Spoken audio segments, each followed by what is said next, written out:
Bismillahirrahmanirrahim. Assalamualaikum warahmatullahi wabarakatuh. Perkenalkan, nama saya Rahma Mafira, mahasiswi Universitas Negeri Makassar, Prodi Pendidikan Guru Sekolah Dasar Kampus Anambone.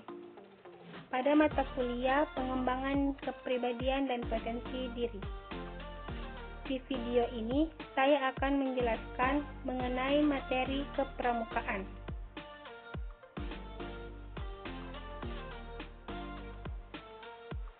Yang pertama, upacara pembukaan atau upabuklat dan upacara penutupan atau upatuplat. Sejarah pramuka. Yang ketiga, latihan keterampilan baris berbaris. Yang keempat, pioneering dan tali temali. Yang kelima, smapor, dan yang terakhir, menaksir.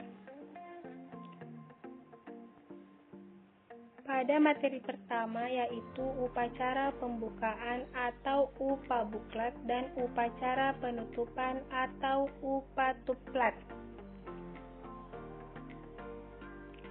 Upacara adalah serangkaian perbuatan yang ditata dalam suatu ketentuan peraturan yang wajib dilaksanakan dengan khidmat, sehingga merupakan kegiatan yang teratur dan tertib untuk membentuk suatu tradisi dan budi pekerti yang baik. Tujuan upacara dalam gerakan pramuka adalah membentuk manusia yang berbudi pekerti luhur, sehingga menjadi warga negara Indonesia yang berjiwa Pancasila, seperti yang tercantum dalam tujuan gerakan pramuka. Sebelum memulai dan sesudah melaksanakan latihan, wajib untuk melaksanakan upacara. Upacara yang dilaksanakan meningkatkan ketakwaan kepada Tuhan Yang Maha Esa. Upabuklat. Pelaksanaan upacara pembukaan latihan. Pertama, laporan masing-masing pimpinan regu kepada Pratama. Sebelum laporan, Pinru paling kanan memimpin penghormatan kepada Pratama. Yang kedua, Pratama menjemput pembina upacara sekaligus laporan bahwa upacara siap dilaksanakan. Yang ketiga, pembina upacara mengambil tempat di samping kanan belakang tiang bendera dan pembantu pembina berada di belakang pembina upacara dalam bentuk barisan bersaf. Yang keempat, pembina upacara melangkah satu langkah, penghormatan dipimpin oleh Pratama dan diikuti seluruh peserta upacara. Yang kelima, Pratama menyerahkan pasukan kepada pembina upacara dan kembali ke tempatnya atau regunya. Yang keenam, pengibaran bendera merah putih oleh petugas bendera, penghormatan dipimpin oleh pembina upacara. Ketujuh, pembacaan teks Pancasila oleh pembina upacara. 8. Pembacaan Dasa Dharma oleh yang bertugas. Kesembilan, kata pengantar dari pembina upacara tentang tema atau acara latihan. 10. Doa dipimpin oleh pembina upacara. 11. Pasukan diserahkan kepada Pratama. Penghormatan kepada pembina upacara dipimpin oleh Pratama. Yang ke-12, pembina upacara meninggalkan lapangan upacara dan mengucapkan terima kasih kepada pembantu pembina. Dan yang terakhir, Pratama membubarkan barisan upacara untuk mengikuti latihan. Upatuplat. Upacara penutupan latihan. Perlengkapan upacara. Yang pertama, bendera merah putih. Yang kedua, tiang bendera atau tongkat yang disambung 3. Pelaksanaan upacara. Pemimpin upacara 1 orang. Pembina upacara 1 orang, penurunan bendera 3 orang. Persiapan 1. Pemeriksaan kerapian oleh masing-masing pimpinan regu. Yang kedua, pembagian tugas pelaksana, dan persiapan perlengkapan upacara oleh regu yang bertugas. Dan yang ketiga, pratama membentuk barisan angkare dan memeriksa kerapian barisan upacara. Materi kedua yaitu sejarah pramuka. Sejarah pramuka di dunia. Sejarah pramuka di dunia pertama kali dimulai saat Baden-Powell menuliskan pengalamannya dalam buku pada tahun 1908. Buku tersebut dibuat untuk panduan acara perkemahan yang dirintisnya pada tahun itu. Buku ini sangat laris bahkan di luar Inggris sehingga mulai bermunculan organisasi-organisasi pramuka yang ditunjuk kepada anak laki-laki saja. Pada tahun 1912, Baden-Powell bersama adik perempuannya yang bernama Agnes mendirikan organisasi pramuka untuk wanita. Pada tahun 1916, mulai berdirinya organisasi pramuka untuk usia siaga. Dan pada tahun 1918, kemudian berdiri organisasi Rovers Scout yang ditujukan untuk kelompok remaja berusia 17 tahun. Baden-Powell kembali mempublikasikan bukunya pada tahun 1922 yang berbicara tentang seorang pemuda yang mendayung perahu sampannya menuju pantai kebahagiaan. Tepatnya pada tanggal 30 Juli sampai 8 Agustus 1920, London, kegiatan Jambore Dunia pertama kali diadakan dan diikuti sebanyak 800 peserta dari 34 negara. Dalam kegiatan tersebut, pada akhirnya Baden-Powell dinobatkan sebagai Bapak Pandu Sedunia. Sejarah Pramuka di Indonesia. Sejarah pramuka di Indonesia dikenal dengan 3 masa pramuka, yaitu Gerakan Pramuka pada masa penjajahan Belanda, Gerakan Pramuka pada masa penjajahan Jepang, dan Gerakan Indonesia setelah Indonesia merdeka. Pertama, Gerakan Pramuka pada masa penjajahan Belanda di Indonesia bernama NITV atau dalam bahasa Indonesia dikenal Persatuan Pandu-Pandu Hindu Belanda. Setelah Sumpah Pemuda, kegiatan pramuka semakin digemari sehingga terbentuknya Pandu Pemuda Sumatera pada tahun 1930 dan pada tahun 1931 berdirinya Persatuan Antar Pandu Indonesia.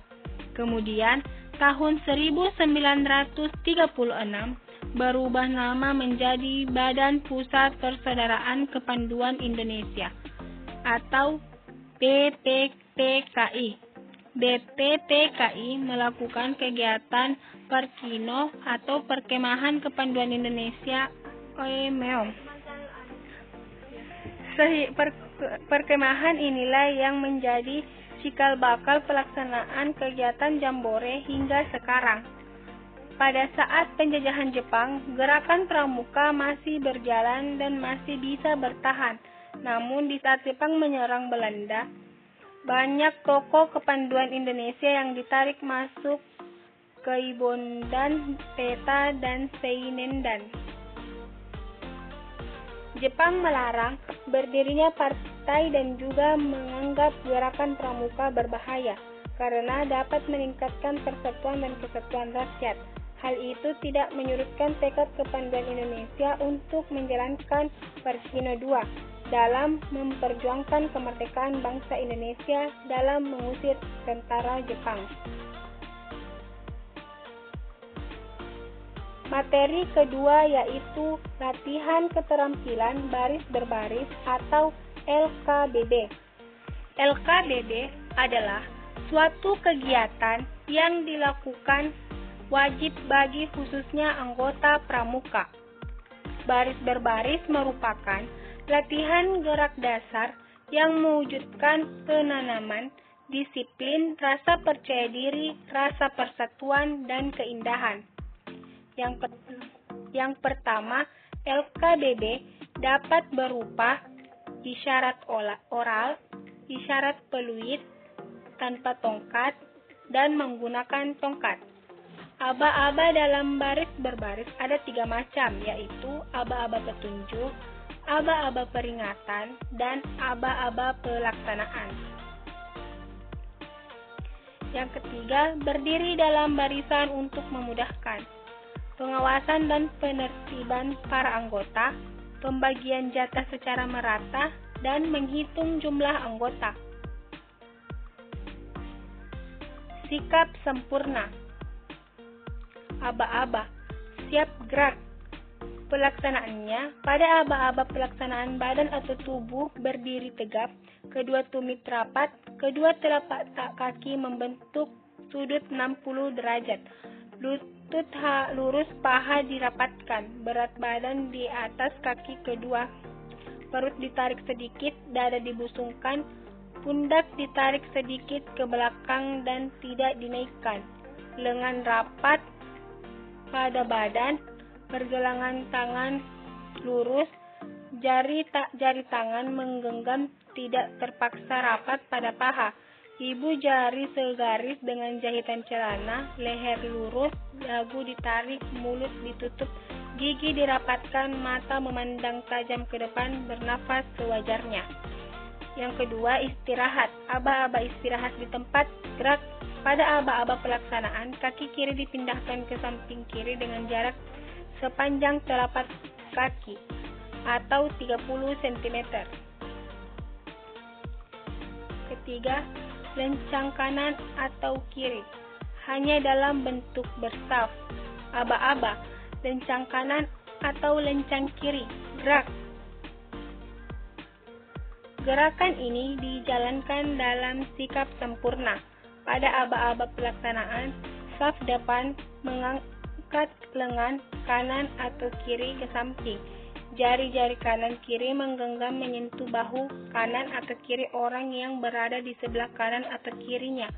Punggung tangan menghadap ke atas. Bersamaan dengan ini, kepala dipalingkan ke kanan atau kiri, tidak berubah tempat, masing-masing meluruskan diri, saf tengah dan saf belakang kecuali penjuru. Setelah meluruskan ke depan dengan pandangan mata, ikut pula memalingkan muka ke samping dengan tidak mengangkat tangan. D. Setengah lencang kanan atau kiri. Aba-aba, setengah lencang kanan atau lencang kiri, gerak. Pelaksanaannya seperti pada waktu lencang kanan atau lencang kiri, tetapi tangan kanan atau kiri di pinggang, bertolak pinggang, dengan siku menyentuh lengan orang yang berada di sebelahnya. Pergelangan tangan lurus, ibu jari di sebelah belakang pinggang, 4 jari lainnya rapat dan pada pinggang sebelah depan. Yang kelima, lencang depan. Aba-aba, lencang depan, gerak. Pelaksanaannya, penjuru tetap sikap sempurna. Nomor 2 dan seterusnya meluruskan ke depan dengan mengangkat tangan dengan jarak 1 lengan ditambah 2 kepalan tangan. B.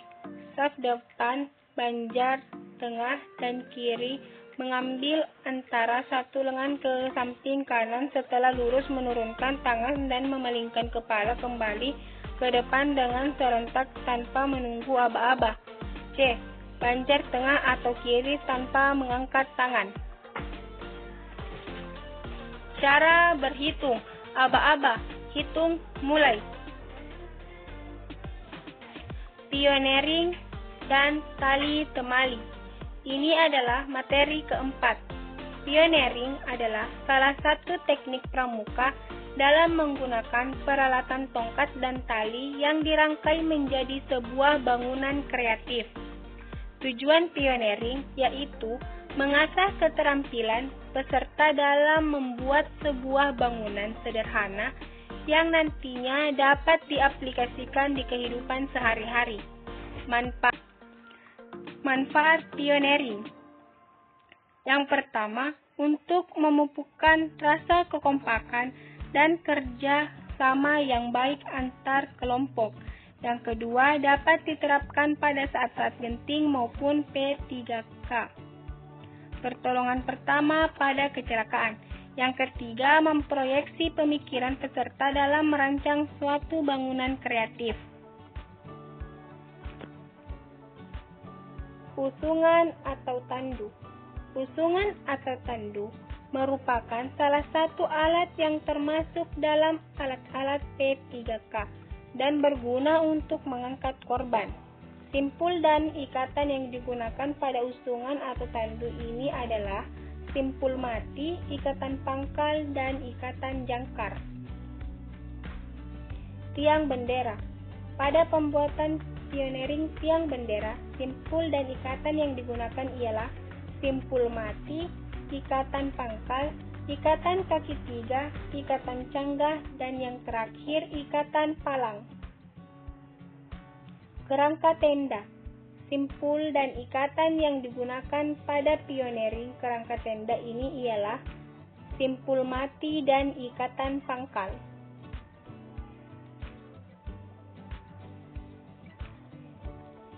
Materi kelima yaitu semapor.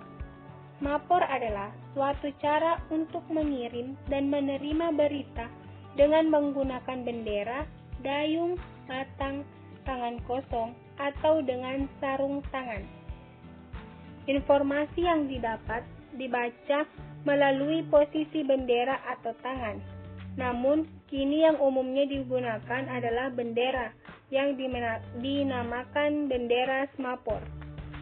Pengiriman sandi melalui bendera semapor ini menggunakan dua bendera, yang masing-masing bendera tersebut berukuran 45 cm x 45 cm. Bentuk bendera yang persegi merupakan penggabungan dua buah segitiga sama kaki yang berbeda warna. Warna yang digunakan sebenarnya bisa bermacam-macam, namun yang lazim digunakan adalah warna merah dan kuning, di mana letak warna merah selalu berada dekat tangkai bendera. Pada awal abad ke-19, semapor digunakan dalam komunikasi kelautan. Semapor kalau dalam pramuka sama wajibnya seperti sandi morse, karena memang semapor dan morse adalah kakak adik, sama-sama penting. Sandi morse. Sandi morse merupakan salah satu cara yang cukup populer di sekitar abad ke-19 karena digunakan sebagai media komunikasi yang dikirim melalui telegraf. Sandi morse ditemukan oleh Samuel dan Alfred tahun 1983.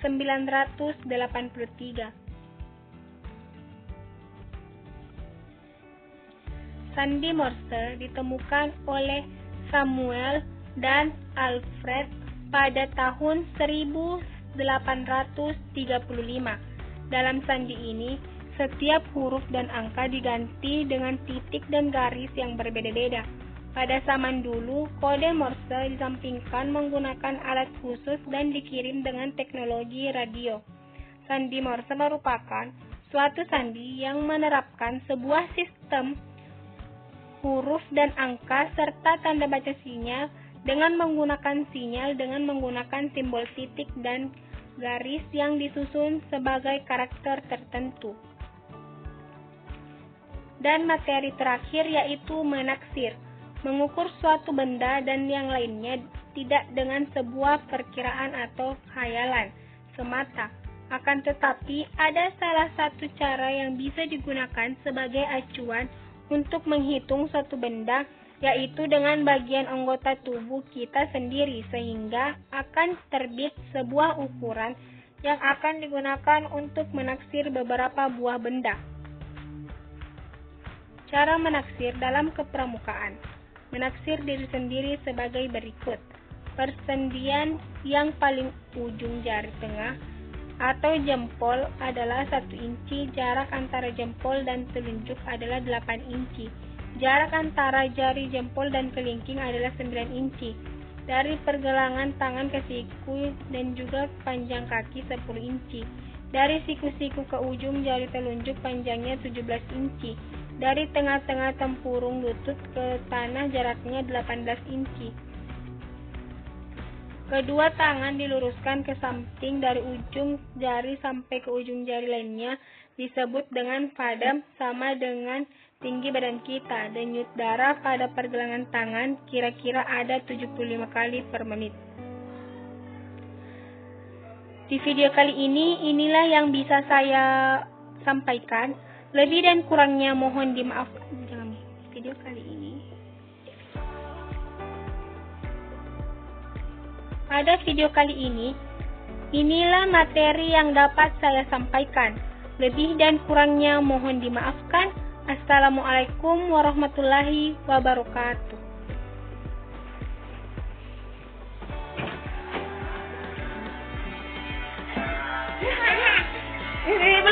Belum terses.